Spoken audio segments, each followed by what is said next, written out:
Well guys, I have made a very horrible and unfortunate discovery. As it turns out, and I thought I wasn't, I am a millennial. I can't believe it. Because, right, to get started, I thought a millennial was someone who was born after the year 2000. I thought, oh, they're millennials, oh, the easily offended people. But as it turns out, as my friend told me, and as I actually researched it, you can still be a millennial if you were born between the 80s and the 2000s. So that makes me a millennial. I just don't know what to say. Do you know what? Do you know how I feel by being a millennial? I feel offended. That's right, I said it. I feel offended to be a millennial. I just feel offended and furious to be actually part of a culture that blows simple things out of proportion, gets offended by everything. It's ridiculous. Seriously, this is a culture that gets offended by a joke or just flipping. It's ridiculous. Seriously, this is they get offended by everything. Oh no, you can't say this, that's offensive. Oh no, you can't say that, that's sexist. I am not, guys, I am not easily offended by everything. Okay, there are things that do offend me, but that's different.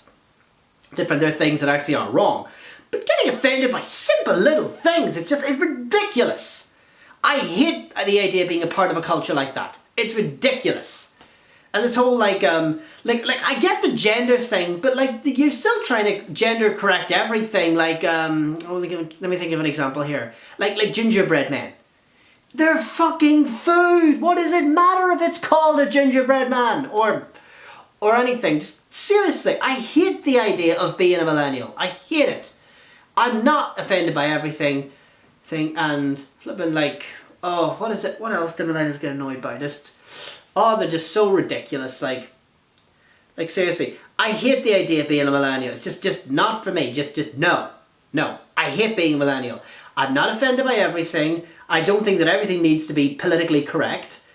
I just think it's ridiculous. I hate the idea. I'm not a millennial. I just hate the idea. And what was another thing that millennials were giving off about, or people were giving off about? The whole idea of humour, that humour needs to be censored because in case it offends people at a university. Humour is supposed to be funny. Well, without being offensive, but still poke fun at everyday life. For goodness sake, being offended by every little thing. You can't say, or as current exams have shown, you can't listen to music or anything without someone being like look at Baby It's Cold Outside, or what do you call that song? Fairy Tale in New York. It is just a piece of material that is simply being blown out of proportion. It's ridiculous, absolutely ridiculous. It's just you can't just read into something and get offended by it. You need to study it properly. You can't just say, oh, that's sexist, oh, that's offensive, oh no, we're millennials, we can't have that. It's ridiculous. I hate being a millennial. It's ridiculous. I'm not happy being a millennial. I'm an anti-millennial. Well, I'm sorry, that didn't sound very right, but what I mean is, I'm not offended by everything, by every simple little thing. There is material out there that's sort of designed to be offensive, but not in a non-offensive way, if you get what I'm saying here. But it's just I hate the idea of being a millennial. It's not for me. As far as I'm concerned, I'm not a millennial. I'm not. No. So if you call me a millennial, I will not be happy. So don't. I'm not a millennial, full stop. I'm not a millennial.